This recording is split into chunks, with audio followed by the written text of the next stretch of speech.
This is the Greg Bedard Patriots Podcast with Nick Cattles. He's Greg, I'm Nick. Of course, this podcast is brought to you by Athletic Greens, one-stop shopping for 75 high-quality vitamins to help you start your day right. Yet again, another crushing defeat for the Patriots over the weekend. Hopefully it did not ruin all of your Christmas weekends. We told you late last week, don't let it impact your life that much, no matter how bad it could look or how they could lose this game. Here we are, Greg, though. Your number one takeaway when you watch the film of the Bengals and Patriots from Saturday. My number one takeaway is don't be fooled by the histrionics at the end of the game.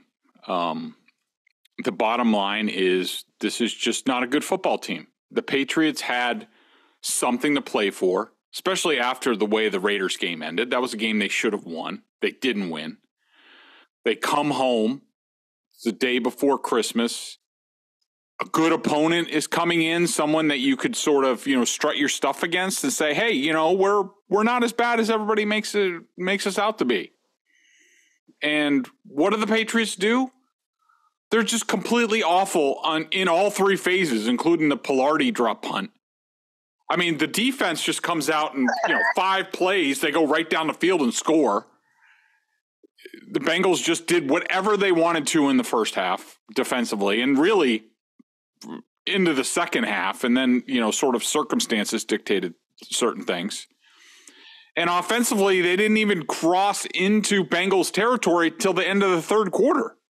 I mean, what kind of professional football team are you? And the Bengals, they're good, but they're not that good. And it's not like the Bengals played, perfect football and it was just like, oh, geez, what are you going to do? They're just that good and they're playing that good. And I didn't think that was the case at all. I think the Patriots I was disappointed by the way they came out on defense. And of course the offense was just more of the same. And the root cause is really bad coaching, and it just leads to bad football. And I don't care if they had a chance, they fumble it away and they had a chance to, come back and do whatever at the end of the game. That's just window dressing. This is not a good football team. This is a team that used to find ways to win. Now they find different ways to lose. And if I'm a Patriots fan, I wouldn't want to hear any of the talk about the postseason or anything like that. Not after this team's just what they've done over the past month of the season. And this is now going back multiple years. I mean, come on, be real. Even if they make the playoffs, it's like a pity birth. This is not a good football team. And they once again reinforced that on Sunday.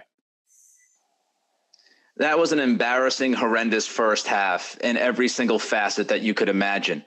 And here's my takeaway when we talk about all of this. They had a chance to win. They had a chance to win against the Raiders last week. They have a chance to get into the playoffs still somehow, some way. Look, that's an indictment on the NFL. It's not a credit to the Patriots. It's an indictment on how average this league is, and the fact that you've got 10 to 15 teams who just aren't really good. And they're all trying to find ways to not get to the playoffs.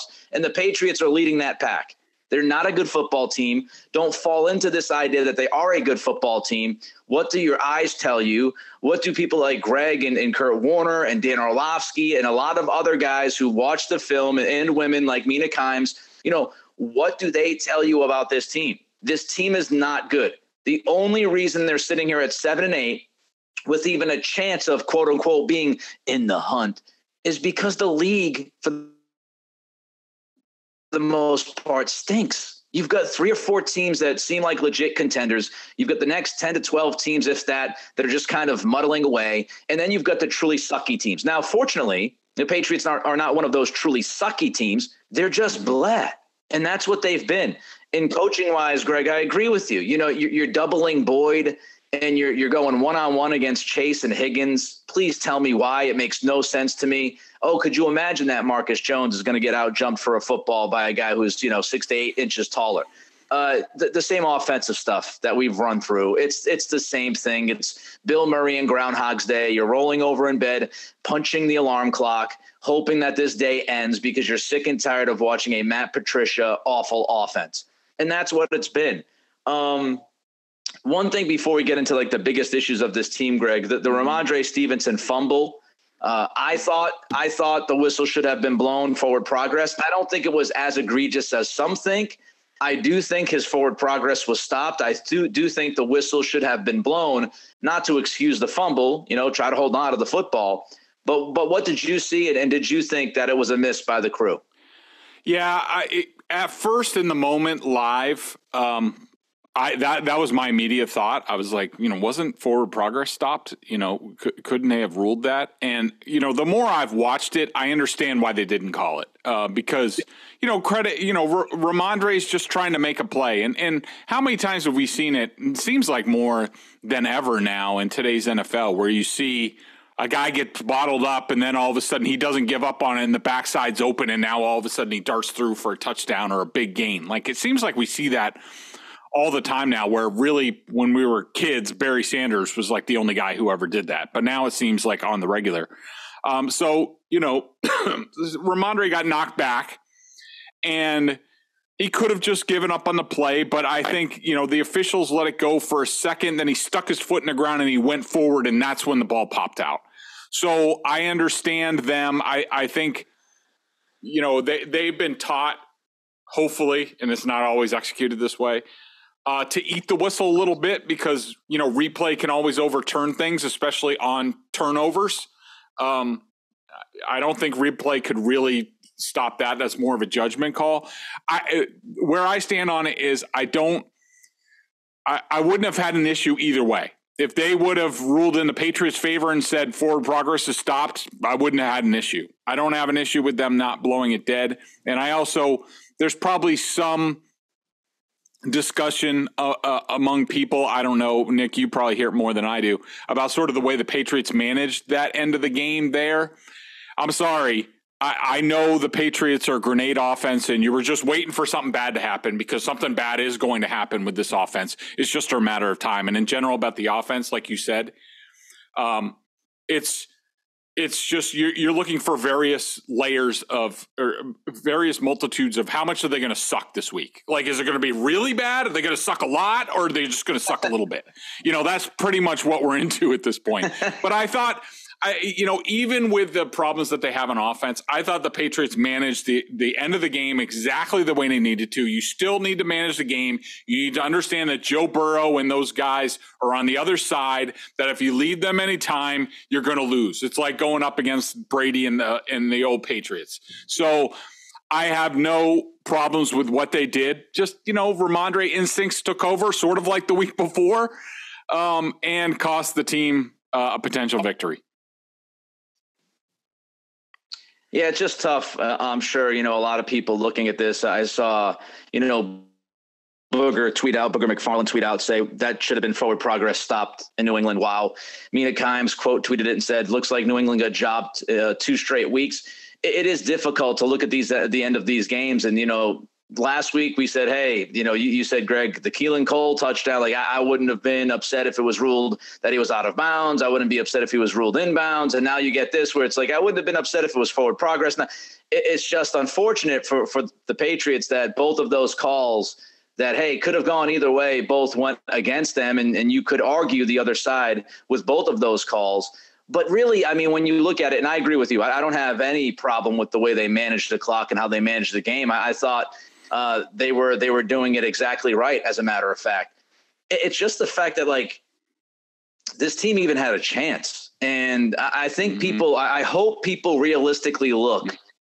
They realistically look at this game and understand why the Patriots had a chance. It wasn't because the Patriots played great football and all. You literally had like 3 or 4 Christmas miracles fall in your lap to have a chance to win this game. You had the Joe Burrow miscommunication with the wide receiver, which became the pick 6 for Marcus Jones. You had the missed extra points. You had the missed field goal. You had the, oh my God, I can't believe that just happened. Deflection pass into the lap of Myers, who's standing right there, who walks in for a touchdown. I mean, there were so many things that had to go your way in such oddity that happened and played out. Like, you just can't look at this and say, oh man, they were inside the 10. They should have won that game. They could have won. Hey, man, a lot of stuff happened that usually doesn't happen for you to even have a shot. So, again, be realistic about this team. And I think, to credit fans, I honestly do feel this way.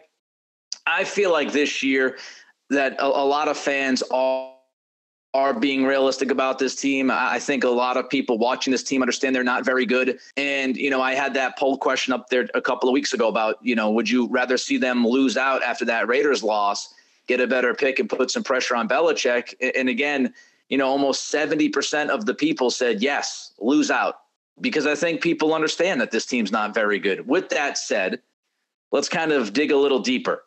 Each side of the football. Defensively, Greg, to you, what is the biggest issue that is hurting this team defensively? Well, and it's not just my opinion. I'm going off what the film shows, and I rely on that for everything. And when it comes to the way teams do things, it tells you what the coaches think. And the way the Patriots defense the Bengals, and it's the same way they defense the Bills,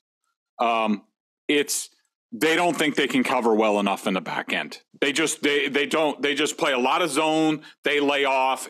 We don't want to give up a big play. We don't want to give up a quick touchdown or anything like that. We're not good enough in the back end. And it's no indictment on these guys. I mean, no one thought that Marcus Jones was going to be out there.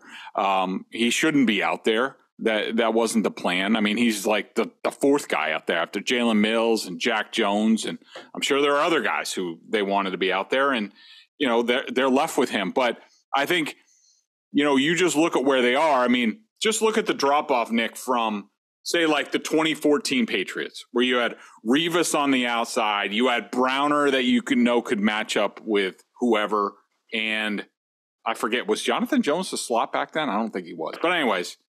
That was a team where they had confidence in what they had in the back end. They knew that they could match up or at least, throw wrenches in. Now the Patriots are just like, they tell the opponent the way that they play against the good offenses. We can't cover in the back end, because ideally what you do is you marry, a little press coverage here, a little this, that. So you can get the pass rush home and you don't have to send like extra guys. But it was so easy for Burrow in this game, and don't get mixed up with the second half. I mean, really, you talked about it. The Bengals, stopped themselves. I mean, even earlier, the Tyler Boyd, the Devin McCourty interception.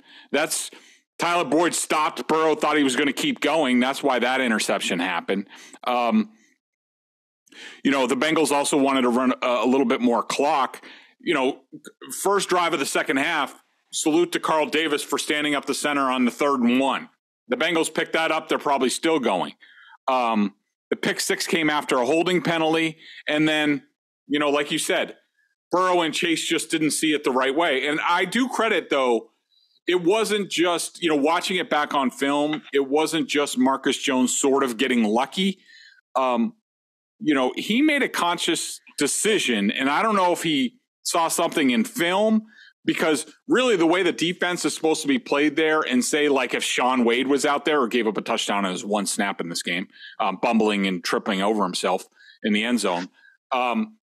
If Sean Wade's out there, Sean Wade is giving him 10 yards cushion, and he's afraid to get beaten over the top, because really that's what the Patriots were bringing a little bit of pressure, and really Jones should be way on top of Jamar Chase there, and he should not allow him to get by him. But Jones, I don't know if it was just a risk. I don't know if he fell asleep. I don't know what it was, but he played that perfectly. And a lot of other guys wouldn't have played it that way. So salute to him. It was kind of a lucky play. Third drive, Patriots stopped them. Phillips made a nice read on third down. Credit there. Fourth drive, they dropped a touchdown, then missed the field goal. It should have been game over at that point. Kyle Duggar was completely toasted over the middle.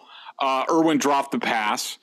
Fifth one was the fumble. Judon made a nice pre-snap adjustment, so salute to him. You could see him signaling out to Marcus Jones like, I'm going to drop. A good job to him, but Chase can't fumble there. And then the sixth drive, the Bengals were just trying to make the Patriots burn their timeouts, which they did. So, it wasn't so much the Patriots stopping them. They didn't change anything they did in the second half. It was just sort of circumstances. But the biggest thing to me is they need to get better in the secondary. We started the season talking about this, like, we're talking about the trade deadline. If at the trade deadline, if I'm going to get anybody, it's a cornerback because they can't cover well enough, and that's where they are. And it's sort of a sad state of affairs that Bill Belichick's defenses basically wave the white flag when it comes to good quarterbacks with a decent amount of weapons. They just say, we can't compete. We're just going to try to hold them up and hope they screw up. Shout out to Kyle Arrington. I think he was the nickelback, the slot. I believe. Didn't he get benched in the Super Bowl though? Yeah. I mean, I'm looking at the corners now, not to get too deep into the rabbit hole. Arrington was there. Your boy Alfonso Denard was there. Also, don't forget Malcolm Butler was there. So if you think about the corners though, man, Revis, Browner, Butler, Arrington, Denard. I mean, you look at that secondary, they still had Patrick Chung obviously out there. They had McCourty, Harmon, who was, hit and miss Harmon.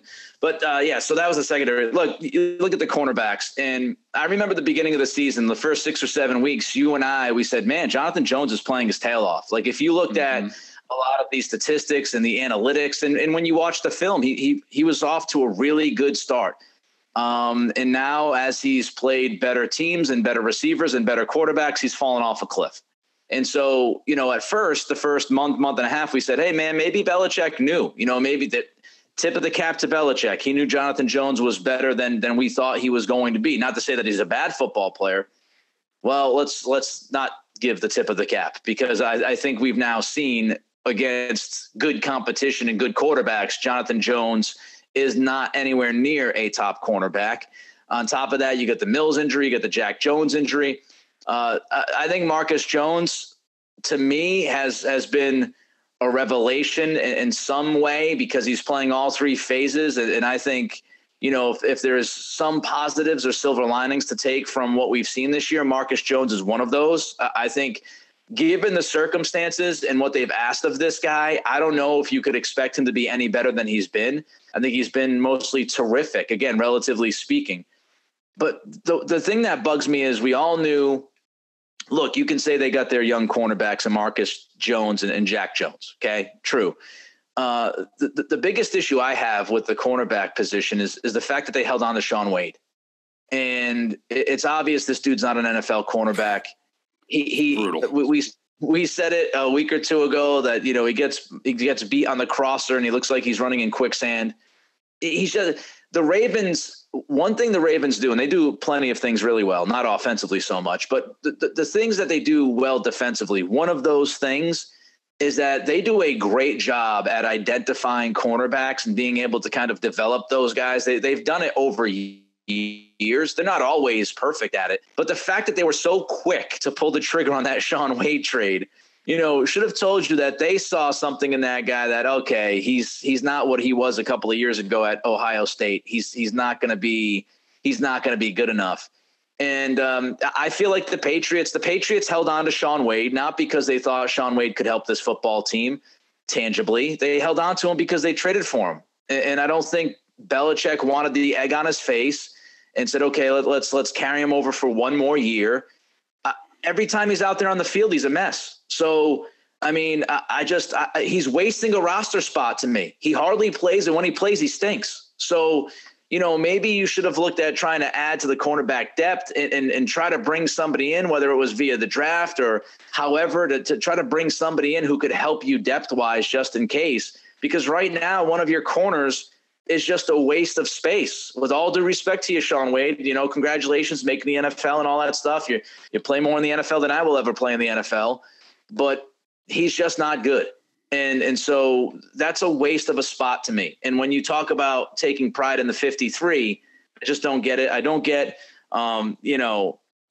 having the double teams, as I spoke earlier, doubling Boyd in the red zone and not doubling Chase or Higgins made no sense. But they need a legit number one cornerback, a legit number one guy, whether that's through the draft or signing.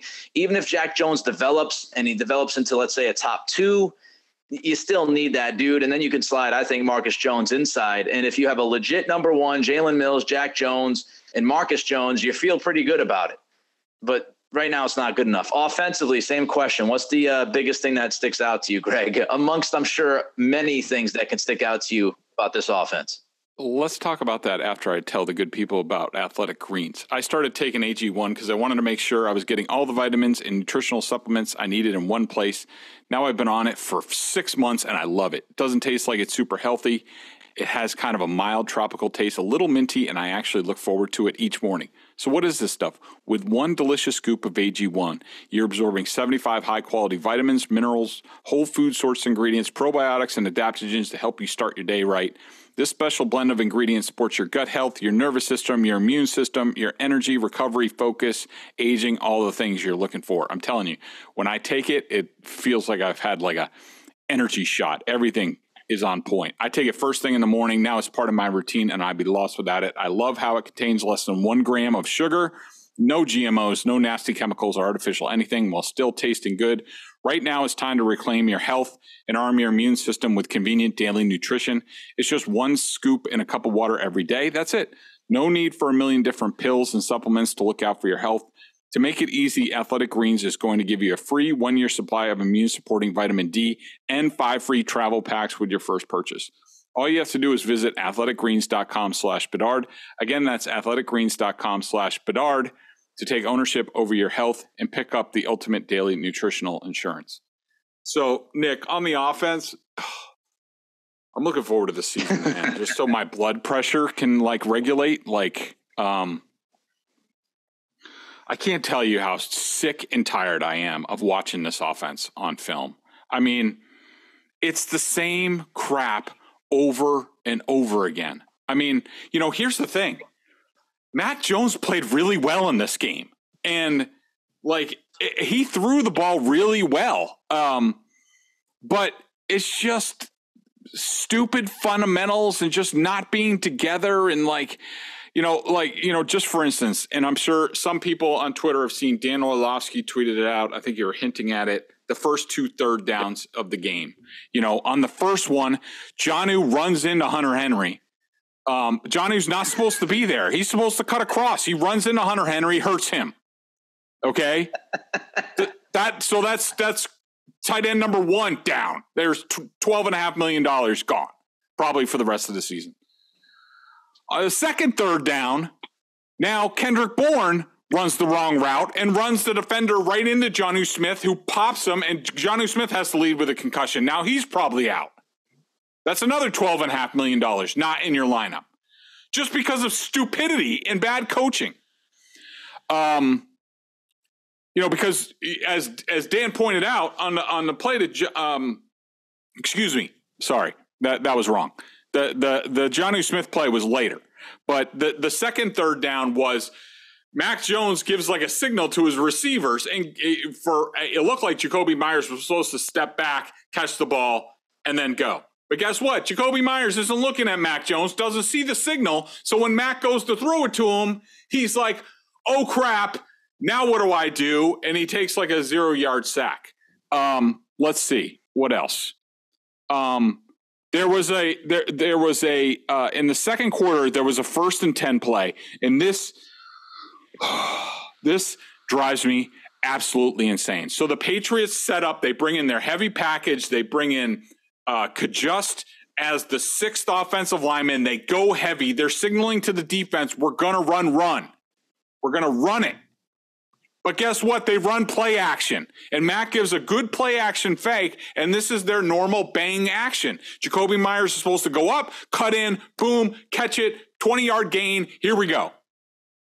But guess what bleeping happens? Sorry, I'm trying not to swear on the podcast.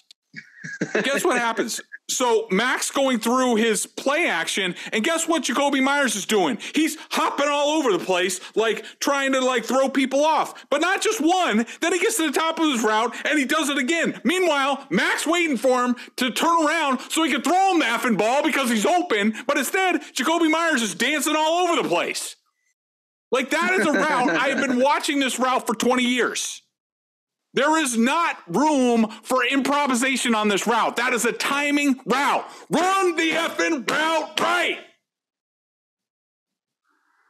Like, seriously. and then people want to be like, oh, Mac Jones, he sucks. And then, that's the play where he threw it high to Jacoby Myers and he almost gets his head taken off. Yeah, you know why? Because Jacoby Myers ran that route like a jackass.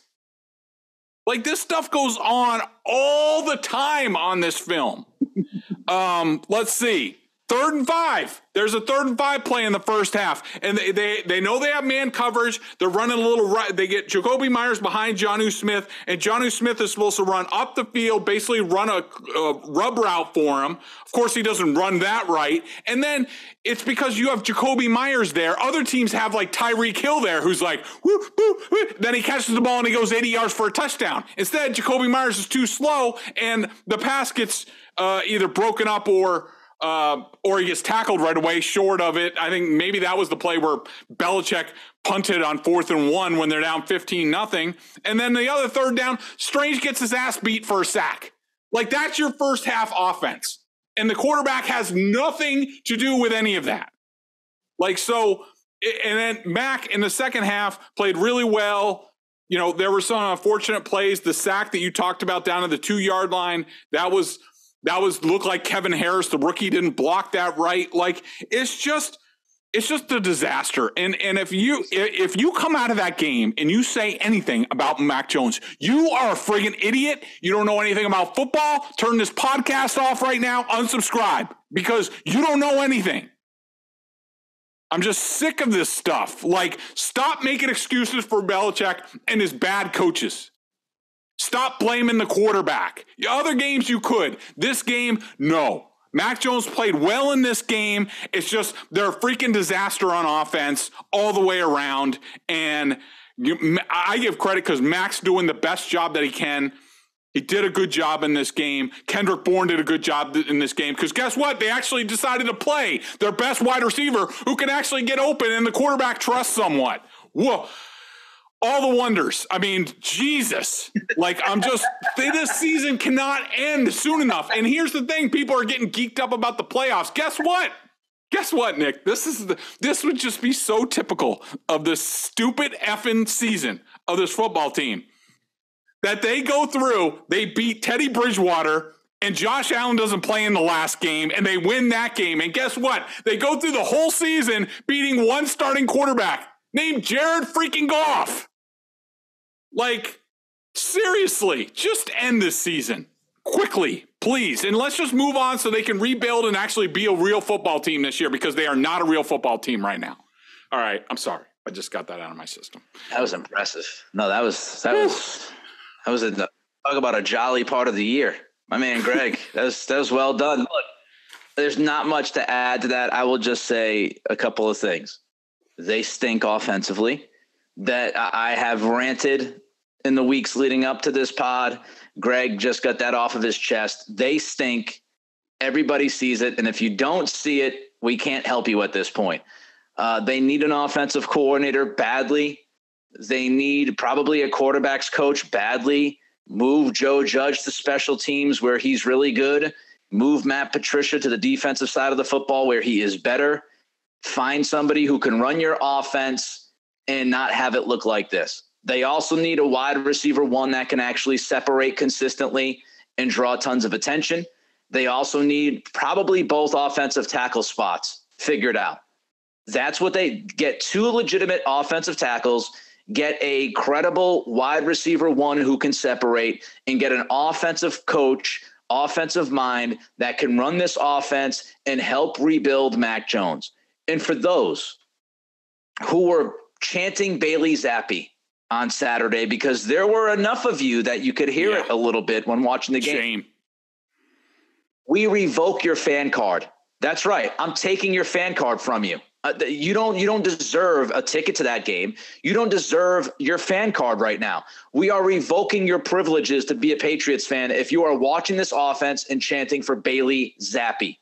If you think, as Greg said, this is on Mac Jones, you haven't been paying attention, you don't understand what the heck is going on, because it's rather obvious Mac is trying to make the best out of a deplorable, disgusting, awful, horrendous, embarrassing situation on that side of the football. Full stop. Period. End of sentence. This isn't on Mac. And it's not because, has Mac played exceptional? No. Has he made some mistakes? Certainly. But as we've said in the last couple of weeks, I don't know what you expect from this young man. You can't trust your offensive line. You can't trust your coaching staff. You can't trust your play calling. You can't trust your wide receivers. The only guy on offense that you can trust consistently that's out there is Ramondre. Your favorite receiver, Kendrick Bourne, doesn't play. And when Belichick is asked about why he played 11 snaps against the Raiders, no specific reason. Okay, great. What is that? And that stuff, that stuff with Belichick, by the way, like, it used to work when you were winning consistently and you were a really good football team because you were always given the benefit of the doubt. But when it's obvious, Bourne's out there in the second half and Mac is just so much more comfortable throwing the football to the guy, and they are seemingly on the same page the vast majority of the time, which is something new with this offense this year. And he's making incredible diving toe tap catches by the sidelines. And he's going up and he's grabbing a football that was thrown up against triple coverage. By the way, Mac did throw 2 dimes to Bourne on that drive. But there's no excuse why this guy's not playing more. Why? Because he called out your crappy offense? Get over it. Your offense sucks. He should be calling it out. But those people chanting Bailey Zappi, I don't care if you're all liquored up because it was the holiday. Be embarrassed. You should be more embarrassed about your showing, your performance on Saturday, chanting Zappi, than you're embarrassed by the Patriots' performance. All right. 3 up, 3 down, Greg. Quickly, what do you got? So 3 up, I have Kendrick Bourne, Matthew Judon, and Mac Jones. Down, I couldn't narrow it down, so I'm going Tyquan Thornton, Ramondre Stevenson, Cole Strange, Jonnu Smith, Jonathan Jones, Bentley. Let's see. Marcus Jones, outside of the pick 6, he was bad on defense. He just was. He had a nice play on offense, too. He was bad. Duggar was bad. Like, just a lot of bad. Okay. Yeah. Not like 90% of the team down. Kendrick Bourne up. Mac played well, as Greg said, given what the hell's going on out there. But it's frustrating. And can you imagine, like you said, Greg, not only if they win these 2 games by beating backup quarterbacks, if that's how it plays out, and then they get into the playoffs. Listen, here's the thing for Patriots fans to think about, okay?